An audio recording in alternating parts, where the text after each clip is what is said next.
Good morning students. आज हम lesson number 5 कविता मेघ आए पढ़ते हैं, जिसके कवि हैं सर्वेश्वर दयाल सक्सेना। यह एक प्रकृति प्रेमी कवि है। इन्होंने इस कविता में वर्षा को पाहुन या मेहमान माना है। पाहुन यानी कि गेस्ट माना है। जैसे गांव में पाहुन के आने से चारों तरफ हलचल मच जाती है, उमंग एवं उत्साह का वातावरण होता है, वैसे ही वर्षा ऋतु के स्वागत में भी लोग पलक पावड़े बिछाए रहते हैं। आइए इस कविता को पढ़ते हैं। आइए कविता मेघ आए पढ़ते हैं, साथ ही भावार्थ को जानते हैं। मेघ आए बड़े बन ठन के सवर के। कवि कहते हैं कि आकाश में उमड़ घुमड़ कर वर्षा के बादल छा गए हैं। इन बादलों का सजा धजा रंग रूप मन को मोह लेता है। आगे आगे नाचती गाती ब्यार चली। इस पंक्ति में कवि कह रहे हैं कि बादलों के आगे आगे सन सन करती हुई तेज हवा चल रही है। दरवाजे खिड़कियां खुलने लगी गली गली। कवि कहते हैं कि तेज हवा के झोंकों से गली गली में मकानों के सारे दरवाजे खिड़कियां खड़खड़ाकर खुल रहे हैं। पाहुन जो आए हो गांव में शहर के। इन उमड़ते घुमड़ते बादलों को देखकर लगता है जैसे गांव में शहर से कोई मेहमान आ गया है। मेहमान यानी कि गेस्ट।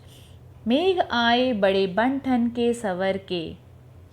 कवि कहते हैं कि ये प्यारे प्यारे बादल खूब बन ठन कर सज कर संवर कर आए हैं। पेड़ झुक झांकने लगे गर्दन उचकाए। इस पंक्ति में हवा के तेज झोंकों से पेड़ों की डालियां झुक रही है। इन्हें देखकर ऐसा लग रहा है मानो जैसे कि ये पेड़ झुक झुक कर अपनी गर्दन ऊपर उठाकर इन बादलों को झांक रहे हैं। आंधी चली धूल भागी घाघरा उठाए। कवि कहते हैं कि तेज आंधी चल रही है। इस आंधी में चारों और उड़ती हुई धूल जैसे अपना घाघरा उठाकर भाग रही हो। बाकी चितवन उठा नदी ठिठकी घूंघट सड़के, यानी कि बाकी चितवन यानी सौंदर्य भरी तिरछी नज़र। ठिठकना यानी चलते चलते अचानक रुक सा जाना। सरकना धीरे धीरे हट जाना। इस पंक्ति में कवि कहते हैं कि इस हवा से नदी का बहाव एकाएक थम सा गया है। लगता है जैसे उसका घूंघट सरक गया है और वह अपनी तिरछी नज़र से बादलों को देख रही हो। बूढ़े पीपल ने आगे बढ़कर जुहार की। जुहार यानी आदर के साथ प्रणाम करना, स्वागत करना। इस पंक्ति में बादलों को स्वागत करने के लिए पीपल के पेड़ यानी पीपल ट्री जो कि स्वागत कर रहे हैं और आगे बढ़कर बड़े प्यार और स्नेह से बादलों का अभिवादन किया। बरस बाद सुधी लिन्ही, सुधी यानी याद। इस पंक्ति में कवि बादलों से कहते हैं कि तुमने पूरे 1 साल बाद हमारी याद आई है। तुम्हें हमारी 1 साल के बाद याद आई है। बोली अकुलाई लता ओठ हो किवार की। अकुलाना यानी व्याकुल होना, ओठ यानी आड़, किवार यानी दरवाज़ा। इस पंक्ति में कवि कहते हैं कि लता भी किवाड़ की आड़ से व्याकुल होकर देख रहे हैं। हर्ष आया ताल लाया पानी आया परात भर के। बादलों को देखकर तालाब प्रसन्न होता है और वह बादलों के पांव पखारने के लिए बड़ी थाल में पानी भरकर ले आया है। मेघ आए बड़े बन ठन के सवर के, अर्थात ये प्यारे प्यारे बादल खूब बन ठन कर और सज धज कर आए हैं। क्षितिज अटारी गहराई दामिनी दमकी। क्षितिज यानी जहाँ आकाश और पृथ्वी मिलते हैं। अटारी यानी छत। गहराना यानी गहरा होना। दामिनी यानी बिजली। दमकना यानी चमकना। कवि कहते हैं कि आकाश में बिजली चमक उठी है। बिजली के प्रकाश से अंधेरे में छिपे हुए प्रकृति के सारे दृश्य घर द्वार तथा अट्टालिकाएं अचानक आलोकित हो उठी है।